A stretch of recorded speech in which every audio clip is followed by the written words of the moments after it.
Aray ko! Teka lang. Ano ba yan? Ano ba yun?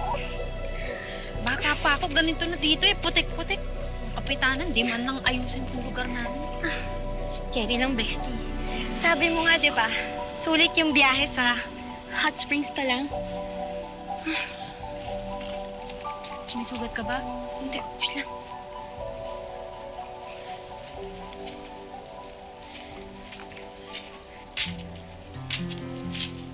Tay, Ay, anak! Tawagan ka na, Diyos. Kumusta biyahe? okay naman po. Si Kathy nga po pala. Siya yung kasama ko sa boarding house. Tawagan ka na, Diyos. Mabuti napasyal ka rito sa amin. Naku, matagal na nga po kasi ako hindi nakapag-out of town. Kaya nung nag-ayata si Rose, nag-yes po ako agad. Pasensya na po kayo sa abala, ha? Walang abala. Lahat ng kaibigan ng anak ko, welcome dito sa amin. Ay, sumama ka rito sa loob at naglaga ako dyan ng saging. Rose, naglaga ako ng saging dyan. Saba na naman, Tay.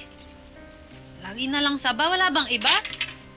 Nag-text naman ako. Bakit di naman kayo naghanda? Bestie, okay naman yung saba, di ba? Nakakabusog pero hindi nakataba. Sige, titingnan ko kung may asukal pa tayo at gagawin kong natamisan na lang. Hindi naman palang minatamis. Bakit saba lang kasi? Ah, upo ka muna. Pasensya ka na dito sa amin, ha? Ano ka ba? Okay lang yun.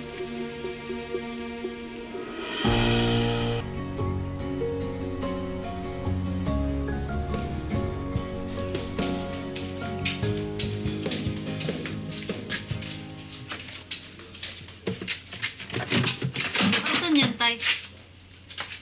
Narinig ko kasi uulan daw mamaya. Inahanda ko na bago mabasa yung sahig ng gusto eh. Ha? Bakit? Hindi pa rin ba ayos? Hindi pa ako nakakaipon ng pangmaterialis eh. Ano maayos ko rin yan. Sino nga ba ito? Habang wala pa, tis-tis na lang. Eh, gano'n na. Ganun naman lagi. Bestie, hayaan mo na.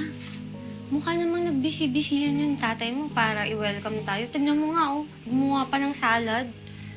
Anong salad? Hindi yan salad, talbos yan. Ito naman si tatay kasi, tinext ko na nga, sabi ko, may parating na tao, hindi kambing.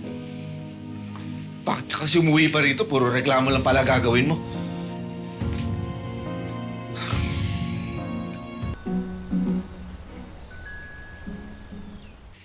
Pasensya ka na, anak, ha?